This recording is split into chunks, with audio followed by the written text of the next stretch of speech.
You're what you do, not what you say you'll do. That's what Carlion once said, but today I'm telling you this. The power to break harmful cycles and make better decisions is already within you. You just have to look inside yourself and be honest. According to UNICEF, adolescence is a stage of life marked by numerous changes.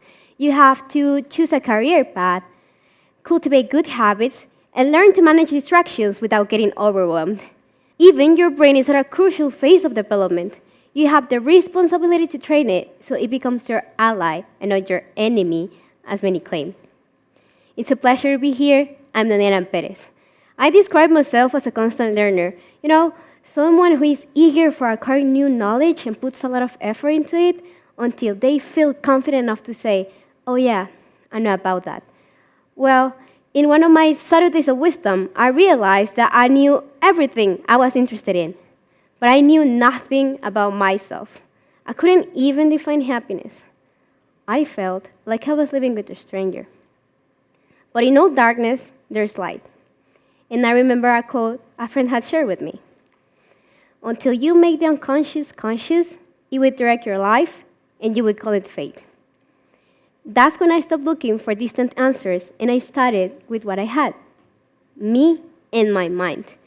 This was my first step towards introspection. It wasn't easy, but after connecting with myself over and over again, I began to see things clearly.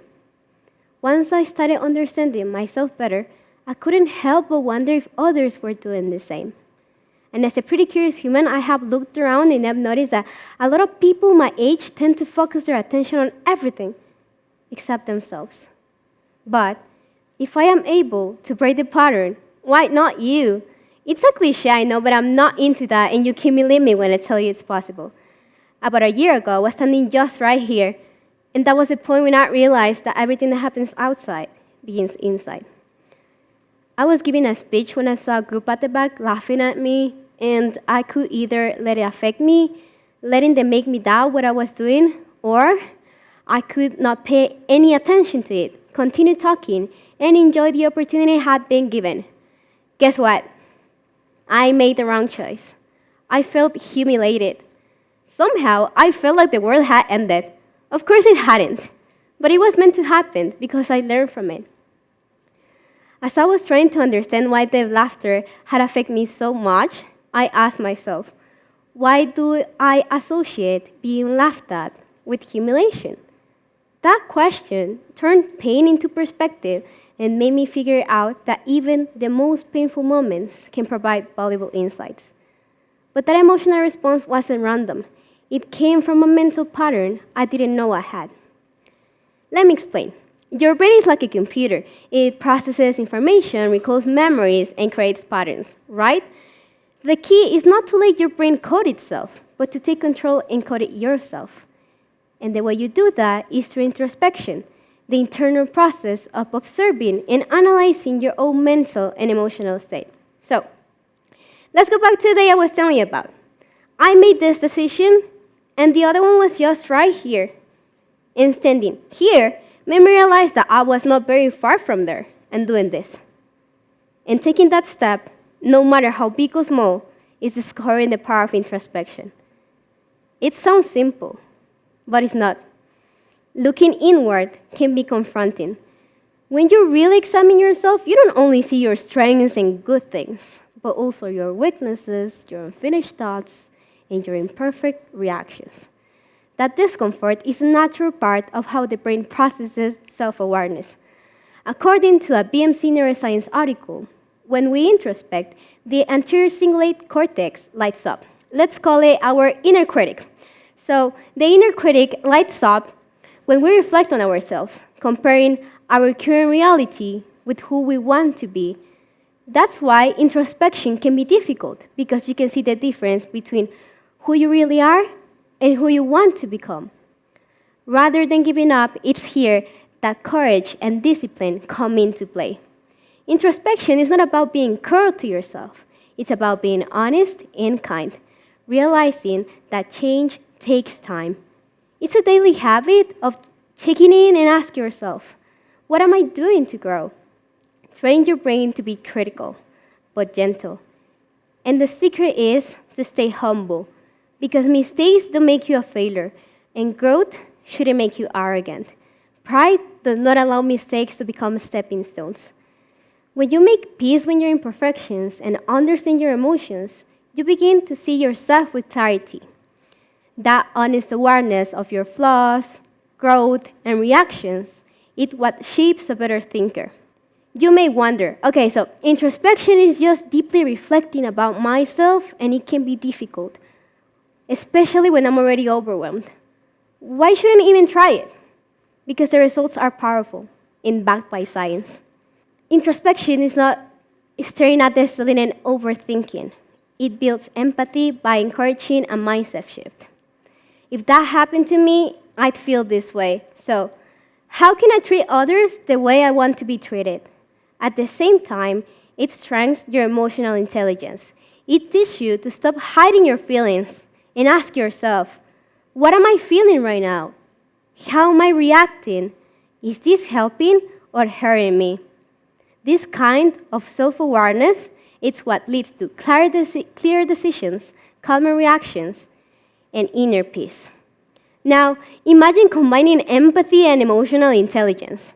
Together, they don't just make you emotionally stronger, they make you unstoppable. And that's not a metaphor. At Tibet University, students who practice a structured diary introspection for 21 days became more creative and improved their critical thinking skills. In Canada, the Law Society of Alberta found that legal professionals trained in reflective practice were able to manage their emotions better and stay focused under pressure. These results point to a greater truth. Introspection does not pause your life. It teaches you to live it better, with more strength, more purpose, more clarity. But I think here that introspection is not just about what happens inside your brain. It also has everything to do with how you make sense of yourself in the world around you. Science explains how introspection works, but philosophy asks why it even matters. Take this idea from the philosopher Ludwig Wittgenstein. He believed that we can truly describe our inner world in a private language because the words we use to understand ourselves come from others, from what we have heard, read, and learned. In other words, your self-talk isn't yours. It's been shaped bit by bit by the people, culture, and ideas surrounding you. And here is where it gets more fascinating. Neuroscience shows that when you introspect, your brain does not just lights up, it activates multiple regions at the same time, linking memory, emotion, logic, and identity. These include the prefrontal medial cortex, the anterior cingulate, and the posterior cingulate. One connects your emotions with your memories to help you build your personal story, and other one acts like a true detector, catching the moments when your actions don't align with your values. And the third one helps you step back to compare your past with your goals and track your growth. So introspection is not just deep thinking. It's literally your whole brain working together to align who you are with who you want to become. Now that you know what your brain is capable of, the question becomes, will you allow it to work for you? You'll say, why wouldn't I let myself think about myself? But it happens. When you sit quietly to reflect, it can be uncomfortable, especially when you realize something you have done, said, or believed isn't right. And if admitting the mistake is hard, imagine how hard it is to actually change. Let's try something together. You can close your eyes if you want to. Ask yourself, what's one thing I did today that I know deep down wasn't right? Got it? Now, try to come up with a 3-step plan to never repeat it again, ever. You can open your eyes now. Tough, right? I want you to know that introspection is not about punishment. It's about progress. It means acknowledging your mistakes, even the little ones that no one sees but your conscience quietly questions. That's where growth begins. Quietly, patiently. So what's the solution? Commit to a lifestyle where you don't pretend to be blind to your mistakes. Have the courage to analyze them.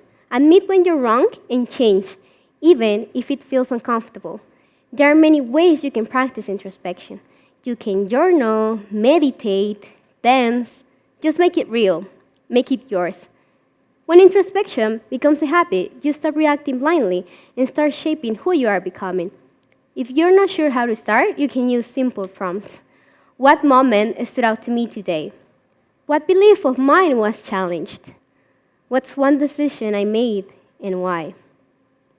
So here's my advice, my gift to you. Take control of your life by guiding your brain instead of letting it guide you blindly. As adolescents, we're at a rare point of life in which we can examine and design how we want to live. Not overnight, not perfectly, but with practice, patience, and intentional effort. Introspection is the tool that helps you to do that. Because let's be honest, what good is it to have everything figured on the outside if inside nothing makes sense? Start with yourself. Know your true self. Walk beside that self as you grow into who you're meant to be. When the time comes to face your future, you won't be lost. You'll be aligned and ready. So, why not have the courage to be honest with yourself? Instead of spending your life looking for someone to blame, spend it searching for solutions from the only place that holds real power, yourself. Thank you.